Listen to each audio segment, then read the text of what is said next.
అందరికీ good morning friends. అదైతే ఇప్పుడు గుడ్ మార్నింగ్ అంట. ఈరోజు అయితే చెల్లు పిలకలు నాటుతున్నాము.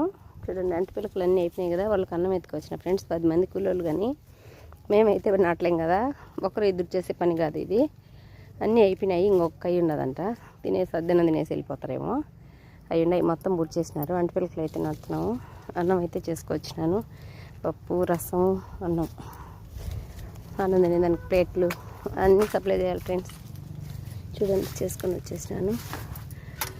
పొద్దున్న లేచి 10 మందికి చేసే లోపల అన్నము నా పని సరిపోయింది. పప్పు చేసిన. చూడండి ఫ్రెండ్స్, ఆకేసి సిరాకేసేసి పప్పు చేసినాను. వాళ్ళు వస్తే పెట్టాల, కొంచెం కొర ఉన్నదంట, బుడ్ చేసి వస్తారంట. రసం చూసినారు కదా, వేడిగా ఉన్నాయి పప్పు, రసం అన్నీ. రసము తక్కువ వచ్చిన వాళ్ళకైతే సాల్ట్ కొంచెం కట్టుకొని వచ్చినాను. అన్నం 2 సేర్లు బియ్యం పెట్టుకొని అన్నం చేసుకొని వచ్చిన ఫ్రెండ్స్. టిఫిన్ మాకొద్దు, నేను చేయలేను, టిఫిన్ తెప్పించుకోమని చెప్పినాను. వాళ్ళకైతే టిఫిన్ మాకొద్దు, మాకు అన్నమే కావాలన్నారండి ఫ్రెండ్స్. అన్నం అయితే కడుపు నిండా తింటారు పని చేసేవాళ్ళు. టిఫిన్ అయితే ఏం సరిపోతుందని అన్నం చేసిన. ఇంట్లో అయితే ఆడ పని ఆడే ఉండదు నాకు. అస్సలు పొద్దున్న నుంచి ఈ పని చేసుకోవడానికి పక్కా పాప నా వల్ల అయితే అవలా ఫ్రెండ్స్. పరుగులు అయిపోయింది. టెన్షన్ కూడా, ఏదైనా వస్తే లేట్ అయిపోతుందేమో 9కే చెంద దగ్గర తింటారు కదా, అందుకనే కొంచెం టెన్షన్ అయిపోయింది.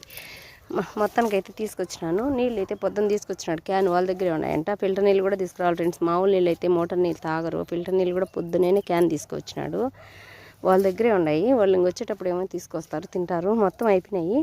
టిఫిన్ అన్నం తినేసి ఆ కొన్ని పిలకలు అయితే నాటేసి వెళ్ళిపోతారేమో. ఆ కొన్ని పిలకలు నాటుతారు, ఇంకా 100 మిగులుతాయేమో అనుకుంటాను. ఎందుకంటే మొత్తం 2400 పడతాయి 100 పిలకలు. ఎందుకని ఎక్కడైనా చనిపోయిన పిల్లలకి, చచ్చిపోయిన పిల్లలకైతే బుడ్చుకోవాలి కదా, అందుకని కొన్ని పిల్లలు ఎక్స్ట్రా దించుకుంటాము. మళ్ళీ ఒక 10-20 రోజులు పోయిన తర్వాత ఏడన్నా పిల్ల చనిపోతే చేనంతా ఎత్తుక్కొని ఆ పిల్లకు, అన్ని పిల్లలు బతుకో ఫ్రెండ్స్, ఏడన్నా ఒకటి చచ్చిపోతుంది, అదైతే మనం బుడ్చుకోవాలి.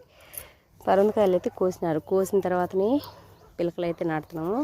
బొప్పాయి కోసిన రోజు అయితే నేను రాలా ఫ్రెండ్స్, చేను కాడికి వచ్చింటే మీకు చూపించిండేదాన్ని. ఒకసారి చూపించినా కదా, అదే విధంగానే వస్తారు.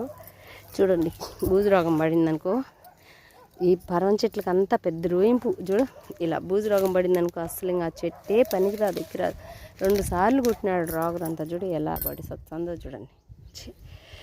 రోగరు కొట్టేదానికి, రోగరు తప్పితే ఇంక దీనికి ఏరే మందు లేదు. రోగరు కొట్టాలి. వర్షం పడినా కూడా పోతుందంట, పోలా వాన పడినా కూడా. ఈ బూజు రోగం పడితే పరం చెట్లు అస్సలు కొయ్యరు, కొలాస్ అవుతారు. మళ్ళీ రైతు కూడా ఈ ముందుకు రాడు. ఓకేనా ఫ్రెండ్స్, నచ్చితే ఒక లైక్ చేయండి. మన ఛానల్ కొత్తగా చూసే వాళ్ళైతే సబ్స్క్రైబ్ చేసుకోండి. బాయ్ మరి.